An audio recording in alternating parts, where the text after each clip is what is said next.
Michael et Gaëtan sont architectes d'intérieur. Ils sont en train de terminer leur master. Ils ont fini.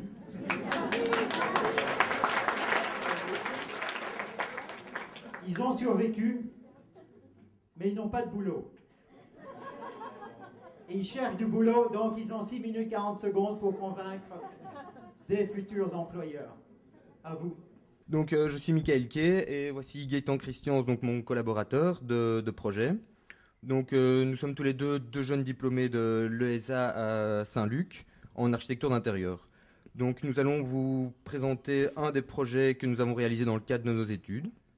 Donc on nous a demandé de créer un événement au Recyclart dans le cadre du parcours de Design September à Bruxelles. Sur base d'un concours interne à Saint-Luc, on a été sélectionné parmi 9 projets qui ont été présentés.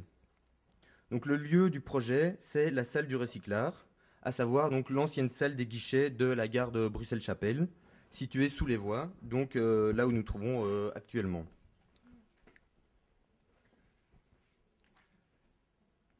Donc cette gare est située donc sur un axe ferroviaire assez important, donc à mi-chemin entre la gare centrale au-dessus sur l'image et la gare du Midi en bas. Donc c'est 2 points de communication majeurs à Bruxelles. Et donc on se situe juste à mi-chemin entre les deux. Donc il y a quand même, donc c'est un axe majeur, donc il y a quand même un certain trafic. Donc vous pouvez le voir, il y a 1134 trains par jour qui passent au-dessus de cette gare. Ça correspond à une moyenne de 51 trains par heure. Et donc cette fréquence peut aller jusqu'à un train toutes les 40 secondes pendant les heures de pointe, donc entre 16 et 17 heures. Donc voilà. Donc vous avez pu le remarquer, donc il y a quand même vraiment un gros débit. Donc sur base de ces observations, plutôt que de créer un événement et de le placer dans le lieu ensuite, nous avons décidé d'utiliser le lieu pour ses caractéristiques propres. Donc c'est-à-dire une ancienne gare traversée par un grand nombre de trains dont on peut en ressentir les vibrations. Donc pour ce projet, donc on a adopté en fait la même approche similaire qu'on avait dans les démarches qu'on utilisait dans les projets en architecture d'intérieur, à savoir donc une analyse rigoureuse d'un lieu, et donc l'intervention par rapport à ça, c'était histoire de l'adapter au plus juste donc à son contexte. Alors donc on a imaginé de transposer visuellement les vibrations sonores provoquées par les trains en approchant des images de trains filmés en passage, mis en résonance par ces mêmes trains qui traversent la gare. Ainsi, donc, les trains est à la fois auteur et victime de sa propre vibration. Donc, de cette manière, c'est cette manière de mettre en scène l'univers ferroviaire dans une gare inscrit d'autant plus l'événement dans son contexte propre.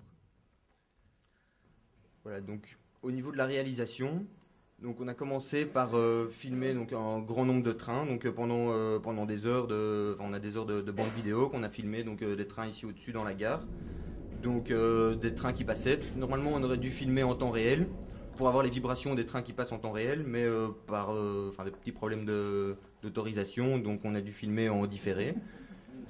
Donc ensuite la projection des trains donc, est projetée à travers un plateau qui contient donc, de l'eau, un plateau qui est mis en suspension donc, par des fins câbles dans l'espace.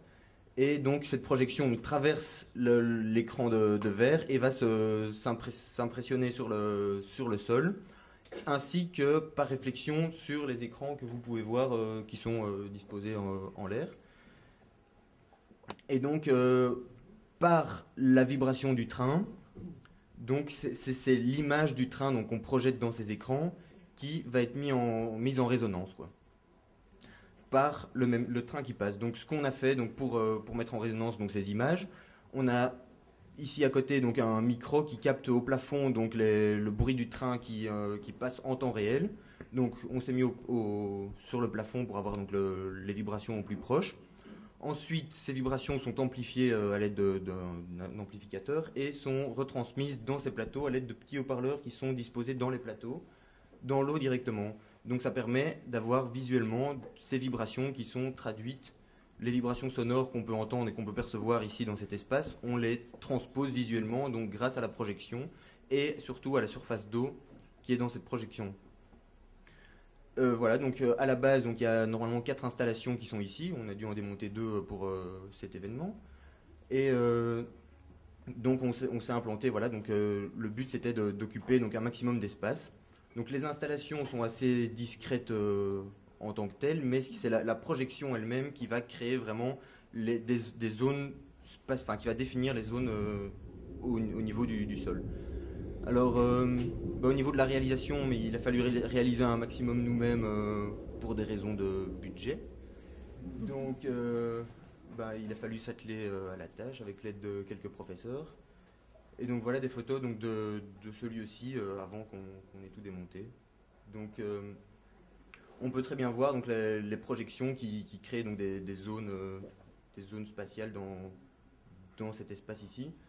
Et donc la mise en scène est quand même relativement sobre et c'est vraiment l'image qui va créer l'événement, qui va créer l'espace.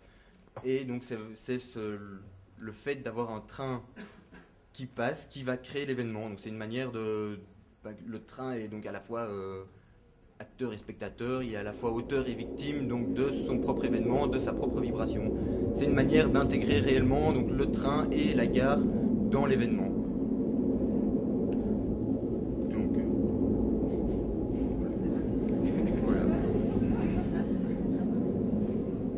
Vous êtes victime des vibrations du train, là, non? Tout à fait, voilà.